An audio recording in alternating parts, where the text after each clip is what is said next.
2019मध्ये निवडणुकांच्या निमित्तानं आम्ही प्रवास करत होतो दिल्लीमध्ये. तर एका हॉटेलमध्ये थांबलो आणि मग 2-3 दिवस तिथे मुक्काम पडला आमचा. तर तिथे आमच्यावर हल्ला झाला. तो कसा का हल्ला झाला, का झाला तो एक वेगळा विषय. तर आम्हाला रातोरात ते हॉटेल सोडावं लागलं आणि ओयो कंपनीचे जे आहेत लोकं ते आमच्या जीवावर उठले. मग आम्ही अडवाणींच्याकडे गेलो, पोलीस स्टेशनला गेलो, कुमार केतकरांकडे गेलो आणि तिथून आम्ही वाचलो. तो हल्ला का झाला हे गूढ होतं, ते गूढ नंतर उकललं. मग आम्ही पंतप्रधान कार्यालयात गेलो. मग त्यांनी पत्र लिहिलं महाराष्ट्र शासनाला की यांना संरक्षण द्या आणि महाराष्ट्र सदन जे जुनं आहे तिथे राहायला जागा द्या. आम्ही तिथे राहायला गेलो. तर तिथे राहायला गेल्यानंतर काय झालं की माझा मोठा भाऊ श्याम जोशी तेव्हा सुप्रीम कोर्टात डेप्युटी रजिस्ट्रार होता आणि तो नव्या महाराष्ट्र सदनमध्ये राहत होता. तर त्याला कळलं की आम्ही इथे राहायला आलो आणि तो आमच्या जीवावर पहिल्यापासूनच उठलेला.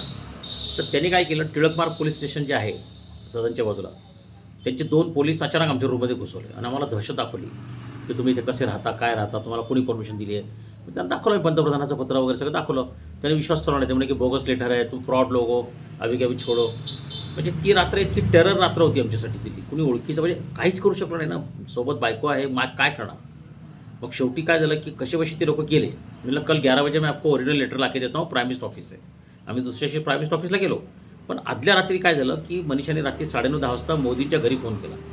मग तिथल्या माणसाने सांगितलं की आपको कोई डरने की बात नहीं है, आप फिक्र मत कीजिए. पण अजून माझ्या भावावर कोणती कारवाई झाली नाही आणि भावना म्हात्रे म्हणून जे आहेत महाराष्ट्र सदनच्या प्रमुख, त्यांना हा सगळा विषय माहिती. हे कुणी केलं, कसं केलं, याच्यामागे काय करायचं आणि आम्हाला महाराष्ट्र सदन सोडावं लागलं. आम्हाला तिथून हाकलून दिलं गेलं.